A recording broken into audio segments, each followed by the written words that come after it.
ಅವ್ರು ನಮ್ಮ ದೇಶದ ಅತ್ಯಂತ ಹೆಚ್ಚು ಪ್ರವಾಸಗಳನ್ನು ಮಾಡಿದಂಥ ಮೋದಿಯವರು ಅಲ್ಲಿ ಹೋಗಿದ್ದು ಮೋದಿ ಮೋದಿ ಮೋದಿ ಅನ್ನುವಂಥ ಭಾರತೀಯ ಅನಿವಾಸಿಗಳು.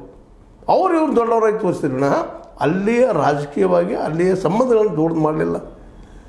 51 ಜನ 33 ದೇಶಗಳಿಗೆ ಹೋಗಿ ಬಂದರು. ಅದು ರಿಸಲ್ಟ್ ಏನು ಗೊತ್ತಾಗಲಿಲ್ಲ. ಒಂದು ದೇಶ ಆದರೂ ಹೌದು ನಿಮ್ಗೆ ಸರಿಯಾದ ಭಯೋತ್ಪಾದನೆ ವಿರುದ್ಧ ಹೋರಾಟ ಮಾಡ್ತಾ ಇದ್ದೀರಿ ಅಂತ ಹೇಳಬೇಕಾಗಿತ್ತು.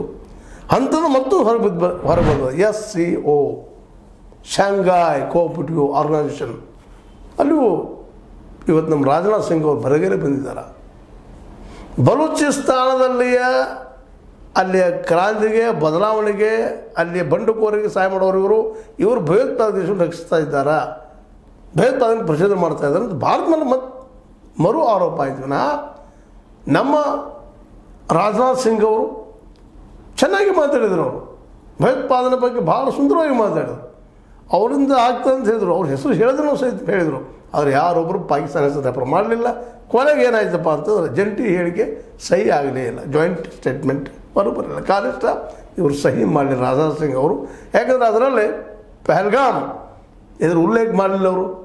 ಆ ಪಹಲ್ಗಾಮದಲ್ಲಿ ಆದಿದ್ದು ನಮ್ಮ 27 ಜನ ಸತ್ತಿದ್ದು, ಅಂದರೆ ಯಾವುದು ಬೆಲೆನೂ ಕೊಡಲಿಲ್ಲಲ್ಲೇ.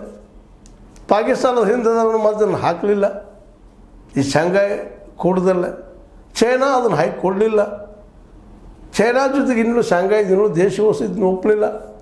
ಕೊನೆಗೆ ಜಂಟಿ ಹೇಳಿಕೆ ಬರಲಿಲ್ಲ. ಇವ್ರು ಹೆಂಗೆ ಹೋದ್ವು ಹಂಗೆ ಬಂದುಬಿಟ್ರು ರಾಜನಾಥ್ ಸಿಂಗ್ ಅವರು. ಹಿಂಗ್ಯಾಕೆ ಆಗ್ಲಿಕ್ಕದ ನಮಗೆ ಬ್ರಿಕ್ಸ್ದಲ್ಲಿ ಅದೇ ಪರಿಸ್ಥಿತಿ ಬರೋಂಗೆ ಕಾಣ್ತದೆ. ಬ್ರಿಕ್ಸ್ದಲ್ಲೂ ಇವ್ರಿಗೊಂದು ಏನೋ ವಿಶೇಷವಾದ ಗೌರವ ಕೊಡಬೇಕಂತ ಬ್ರಿಕ್ಸ್ ಅದರಲ್ಲಿ ಬ್ರೆಜಿಲ್ ಅಲ್ಲಿ ಅಧ್ಯಕ್ಷರು ಪ್ರಯತ್ನ ಮಾಡ್ತಾ ಇರುವಾಗ ಆ ಫಂಕ್ಷನದಲ್ಲ ನಮ್ಮ ಕ್ಸಿ ಜಿನ್ಪಿಂಗ್ ಚೀನಾದ ಅಧ್ಯಕ್ಷರು ಬರೋದಿಲ್ಲ ಅಂತ ಹೇಳ್ತಾ ಇದ್ದಾರೆ. ಏನಿದೆಲ್ಲ